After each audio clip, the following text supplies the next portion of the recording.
So today on this video I'm going to take apart the door panel on my 2017 Honda Civic Type R.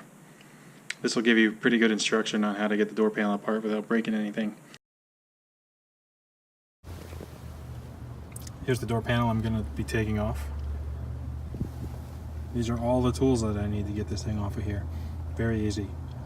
I'm going to try to get a video of the actual action, but I may not be able to. So, in words, I need to poke into here with the little blue tool, trim tool. Poke this up, lift it up. Once you're inside there, there's a Phillips head screw. It's approximately straight in there. If you release that screw, that's the only thing mechanically holding this on besides the pop rivet type fasteners. Maybe that's not exactly what they're called, but they just sort of snap into place. So once you get that screw out of there, just kind of tug it outward, and it all comes apart. So here we go.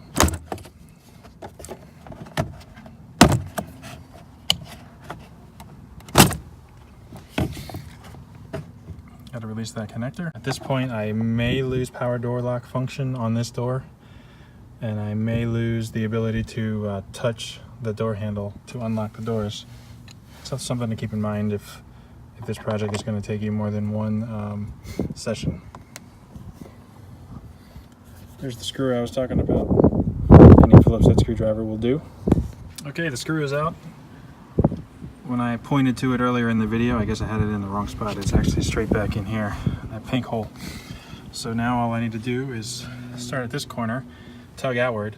I don't think I can do it with one hand, so you're not going to see that happen. I'll show you what it looks like after it comes apart.